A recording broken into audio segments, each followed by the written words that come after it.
Ahojte, vítajte u ďalšieho videa venovaného majstrovstvom Európy 2024 v Nemecku. Predstavujem vám ďalšiu skupinu, skupina C, pre mňa veľmi dôležitá a zaujímavá, ktorú budem asi najviac sledovať, najviac sa z nej budem tešiť, dúfam, teda na záver.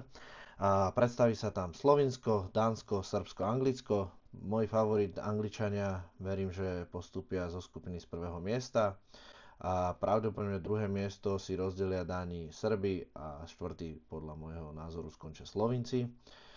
Ale všetko môže byť samozrejme ináč, už máme nejaké kola za sebou, výsledky ja samozrejme ešte neviem teraz, pretože videá nahrávam s predstihom, budem sa k ním vrácať postupne, keď tie výsledky a zápasy budú odohraté. Takže dneska by som vám rád predstavil anglický reprezentačný dres zápasový. Tento mal na sebe Rio Ferdinand v zápase Anglicko-Španielsko, priateľský zápas. Tento materiál, strašne tieto anglické dresy som mal strašne rád. Akože samozrejme páčia sa mi aj tieto Nikeové, čo majú teraz, ale tieto boli výborné. Ďalší zápasový dres Slovinska, Benjamin Verbič, to je zo zápasu Slovinsko-Slovensko.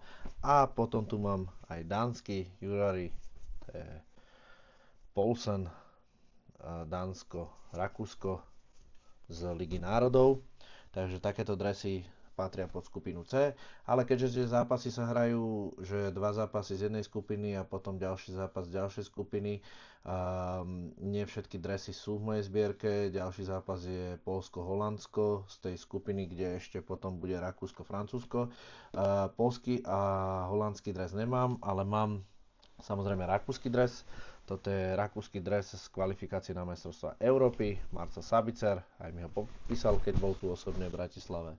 A potom je tu ďalší zápasový dres francúzskej reprezentácie zo semifinále z Eura 2016, to je Paul Pogba.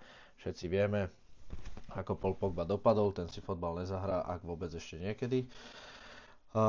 Čo by som rád povedal, už by mali byť výsledky vonku, po tomto videu už budem rozoberať výsledky zápasov, vrátime sa k zápasu Nemecka, Škótska a tak ďalej a tak ďalej. To znamená, že budem vám rozoberať tie analýzy, uvidíme, či tam budú nejaké sporné momenty, ako budú verdikty rozhodcov, aké budú výsledky tých zápasov.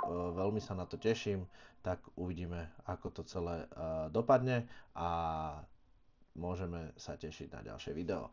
Ahojte, držte sa, keby čokoľvek, píšte do komentárov.